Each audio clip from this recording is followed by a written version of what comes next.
Our state, we spend 7 times more on incarcerating people than we do on feeding people. Kids in elementary schools don't have where to play gym, like where to go for gym, because the gym is the same place that they use for lunch. This mayor here in White Plains said, race and bigotry will not be tolerated in this city. Where were you 5 years ago? When a black man was mocked, taunted, cursed at, called a nigger, and then shot and killed in his home. Let's say, for instance, you were making like $50,000 a year for a family of four. You can't find housing here.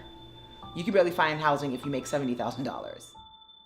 I don't think it's an issue that we don't have a voice, it's that people aren't listening. People will say the system is broken. The system is not broken. The system was designed this way. It's by design. It's not broken at all. So this is why you have to break it and then rebuild it. I'm Seltzen. I'm the community organizer for Sustainable Portchester Alliance. And we are a coalition of faith, community, labor, and other kinds of community groups in Portchester. We recently passed a school bond. It was a $79.5 million bond that's going to alleviate the overcrowding issues that we have in the schools right now. So I went to Westchester High School, and it was severely overcrowded. The school was built initially to hold 1,000 kids, and right now, when I went to school, it had about 1,300 kids, which is a lot. But I think Portchester is a very diverse place. It is a melting pot, and I think it gives kids the ability to know how to work with others and understand different points of view from different people because of the diversity and the denseness that it has. Westchester has a lot of great activists, but I think the thing we're missing is getting the voices from the people of the marginalized communities, getting voices from the people that are being directly impacted. The current immigration policy in Portchester is very vague, and so we're working with the chief of police, and they do say that they're not going to ask people for their documents or for their legal status, but we think that it needs to have better language and it needs to be stronger. What's going to happen to these ICE detainees? What happens once your fingerprints get put into the system? What happens when you get a car ticket? How do you give people legal aid, and how do you give people the ability to feel like they're going to be okay? Because right now you're not going to be okay if you are undocumented or if you have a record of any kind. We need to stop pretending that words are going to be enough. I think that we need to have real action coming now, whether it's forming a Comité de Defensa, a defense committee, which is the community coming together, literally coming together to stop people from being taken away from their families and from their communities. So less words, more important words, but more action and more community involvement.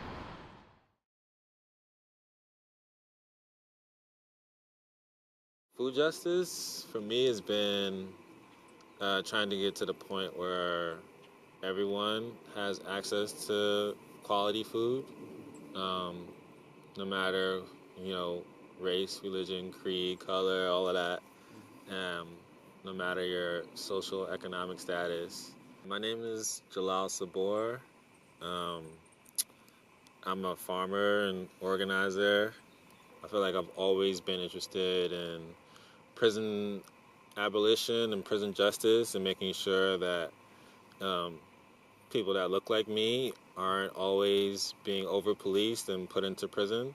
As I was growing, I got more into environmental justice and food justice and wanted to figure out ways to combine the two. And one person that I looked at was Herman Bell. He's like a former Black Panther. And the Black Panthers were doing like the free breakfast program, but they were also like fighting for like liberation for Black people. I just go into meeting with him in prison. We started the Freedom Food Alliance, and then the one issue that came out of that was transportation, because most of the prisons in upstate, there's no public transportation, and most of the people in these upstate prisons are from the city that no one has a car, and so they rely on these like private companies to take them up, and they treat them really shitty. Sorry, but they disrespect the families, and they overcharge them, and then sometimes they'll leave people upstate.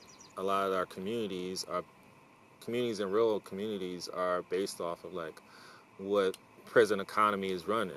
How do we have an economy in the state or in the country that doesn't just put people in prison but can actually like feed folks? And so that's what came up with the transportation program, the Victory Bus Project.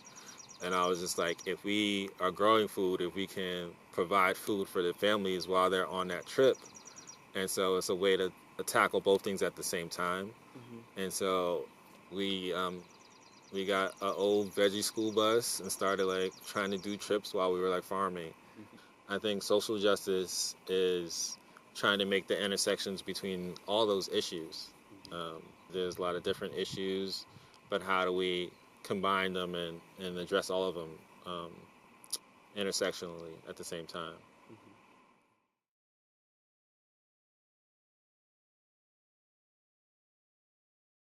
My name is Juanita Lewis. I'm the organizing director for the Hudson Valley with Community Voices Heard. The women that founded CVH were tired of having decisions being made for them without being consulted about whether or not these are the right policies. We are completely radically transforming New York State by, the work that I would do by organizing and developing leaders, particularly women of color, to transform New York. Meaning all the way from like the policies that are being created, that are being decided, that are people who are fighting for the street, like they are being led by women of color, because we've been locked out of a lot of these decision-making policies. So I feel the most passionate about building power in communities that have been ignored for a long time. So fighting for real housing policy to make sure that everyone has an affordable place to live. Making sure that we're fighting for jobs with real wages so people can stay in the neighborhoods that they care about. And being able to have some real access to real democracy and getting people elected from the communities that we live and work in to make some real changes in our neighborhoods. Like, those are the things that get me excited about the work that I do. Affordable housing means, like, if I only make $25,000 a year, I should be able to find a place to live that is safe, that is clean, that is healthy for me to live there. That is not happening, right? And so when people talk about affordable housing, they're talking about it for people who probably make, $100,000 or more, and completely forgetting about people who make way below that. And if we don't make that distinction and clearly call out what that is, then we're just going to see more and more housing go for people that make higher incomes and call that affordable and completely forget about folks that are nowhere near that.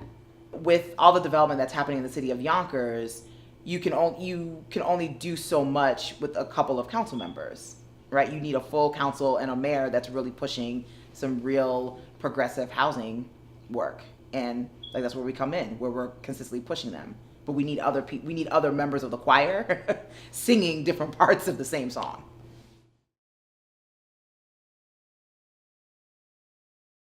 Westchester Coalition for Police Reform was founded in 2011. And it was founded after the shooting death of my father.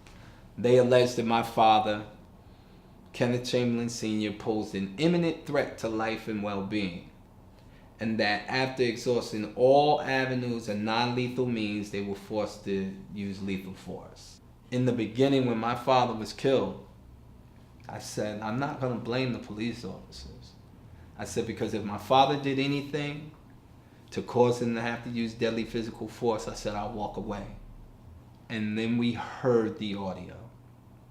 And for 93 minutes, you've heard misconduct to murder. There were rulings that were made that wouldn't allow us to really fight this case. So my personal belief is that I did not receive a fair trial. And then the judge made a statement about, hopefully this will bring about some closure. Here we are 5 years later now. We're going on 6 years now. And I have not mourned my father's death yet. Why? Because I have been out there on that front line, fighting, pushing to effect change, speaking to people, trying to get them to come on board and say, hey, one person can make a difference. With a group of people, we can really do what we need to do. And it doesn't take much to force change. We can do it, just us, if we're consistent. There are young people organizing in Westchester, like me. But there's not enough because we're very passive about everything. And I think we know what's happening, we're just not doing anything about it. And so I think we need to step up our game and, fight for whatever we want that we want. There's so many things that are oppressing our people. It's hard to not be overwhelmed with trying to address everything. So I think the main thing is trying to do something really well and focus on it, and not get overwhelmed with the amount of trauma and oppression that is happening. I think at times the challenges might be, trying to get elected officials to listen, but I think also some challenges are with community members saying don't you want more, right? Aren't you angry that this is not happening?